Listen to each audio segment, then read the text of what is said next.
Hey everybody, welcome back to my channel. It's me, Defiant Spur, and I'm bringing you the news in World of Tanks. So, what's going on at the moment? Actually, there's quite a lot going on. Um, as you may have noticed, I've been away again for a little while.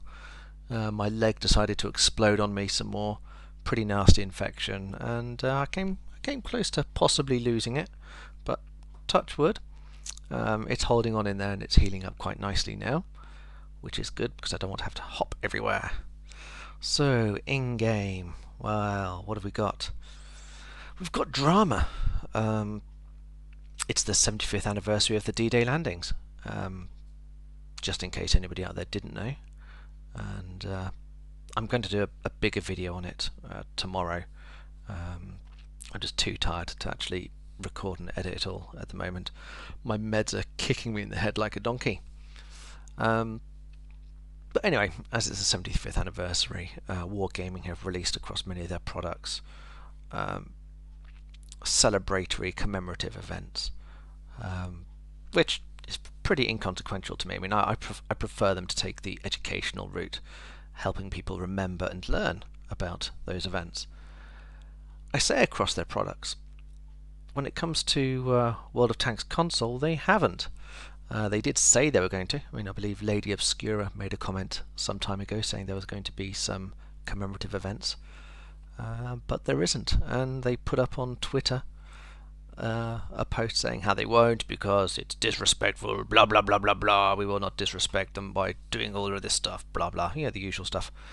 And yeah, fair enough. That's a good stand to make if it's been your consistent stand, which it hasn't. I mean, this is the same company who had the centennial of the introduction of the tank in warfare offers and events. Interestingly, that was a battle which a large number of my family fought and died in, and they've done it. They've done it previously for D-Day, Remembrance Day, various war-based and historic events. They have done.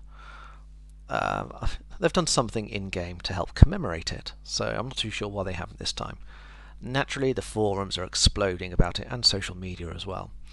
And yeah, you've got people, a very, very tiny percentage are obviously upset they're not getting any stuff.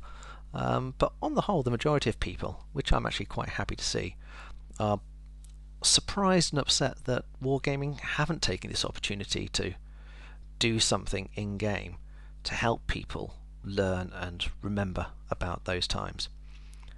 But on the plus side, Wargaming are hitting people with the ban stick again. Yeah, their response to people posting on the forums and on Twitter is to block and ban them or issue them with strikes, which is exciting and balanced. Yay!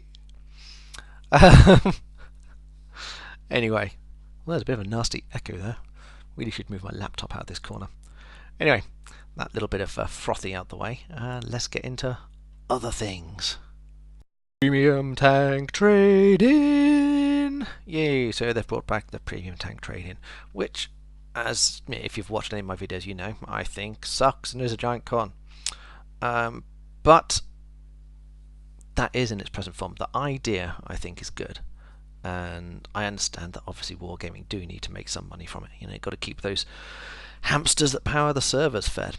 And you know, this time they have got a lot more tanks in there.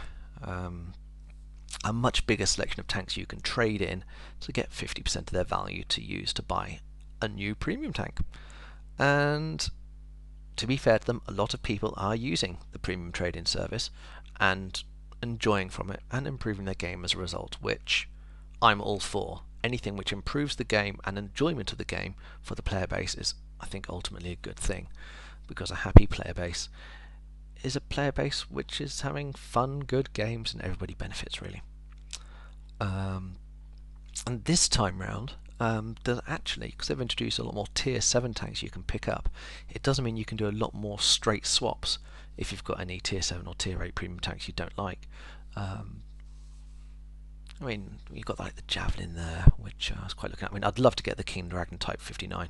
That's probably one of my big goals, but I don't have enough free gold to do that. Have I changed my opinion about premium tank trading? No, because I think they could do a lot more to make it better. For starters, allow you to cash in more than one of your premium tanks. I have got various tanks at tiers 2, 3, 5, 7 I'd be willing to burn all of to get one higher tier tank. And ultimately, you know, Wargaming would end up making money from it when people realise that, oh, well, actually, I needed more tanks. I need to buy those tanks back or whatever. So, yeah. I haven't changed my opinion about it at all, but I'm tolerant of it now. It's here to stay. I wish I'd make it better. But, you know, if it's making people smile, then fair enough. Yeah, I must admit, one of the tanks I was actually contemplating burning to use it to fund another tank was the German Scorpion G tank destroyer. Just because I don't enjoy the playstyle of it, I prefer a much more fluid mobile platform, and frankly it's not. It's a giant slug. It's a big tall tank, very very slow. I mean, sure, on paper you can hit, what, 200 million miles per hour, but it's going to take you an entire game to get to that speed. But you know, there are some very very nice tanks there. So you know, if you're willing to lose tanks and still have to contribute 50% of its value in gold to get another tank, then go for it. Or if, like I said, you want to pick up some of those tier 7 tanks or tier 5 tanks, things like what the M4 improved, if you want that. But you know, if you want to pick up like the American Scorpion tank destroyer or the Javelin or something like that, you can pretty much do a straight swap with some of the other tanks. So yeah, go for it, guys. Go for it. And here we have their special offer of the week. The Sherman Jackal, which is a Sherman chassis with a French autoloading gun on top, which looks quite nice. And Otto Carius' Tiger, which is quite a nice little historic tank to pick up. A word of warning: if you're going to buy the Jackal and then complain about its low pen or low alpha on its gun, and then go to the forums and whine, going, oh, it needs nerf, it needs buffing, or it needs changing, it's not fair, it's not competitive. Yeah, if you're going to do that, then clearly you haven't gone up the English medium tank line, because yeah, its gun, when it comes down to base stats, isn't hugely different from the Comet. I think it actually has the same pen, and you know, the Comet has to manage, so deal with it. Unfortunately, it's a tier 7 tank, and tier 7 tanks do tend to get dumped on an awful lot. I've always said it's the hump tier. It's the tier where they make the tanks a little bit tricky or annoying to encourage people to spend free XP to get past. Because they want people to get to tier 10 because that's where they make their money. God, I'm being grumpy today, aren't I? Oh well. Let's talk about platoons, shall we? A while ago they fixed platoons to remove the big bad phenomena of fail platooning. Now, in case you don't know, fail platooning was when people were going into high tier matches with phenomenally low tier tanks. But you know, a lot of people complained and they eventually rejigged it. Now, the system they have in is, as per usual, broken. Personally, I think tier 8, 9 and 10 tanks should be allowed to platoon together because they all see tier 10 anyway. And if any of you have been in tier 8 platoons recently, you know you see a lot of tier 10. But we discovered recently, well, I'll say we, quite a few people I've encountered in game have discovered recently that if you have a preferential matchmaking tank, you know, something like the Excelsior or the T14 as example, and the platoon leader picks that tank, everybody else in the platoon can still pick a normal tank which sees a normal tier range. So you end up fail platooning. There is no system in place to stop that happening. Now, before there was, quite often I recall many situations where I was unable to pick a tank because I only had preferential matchmaking tanks available, or the platoon leader had picked a preferential matchmaking tank.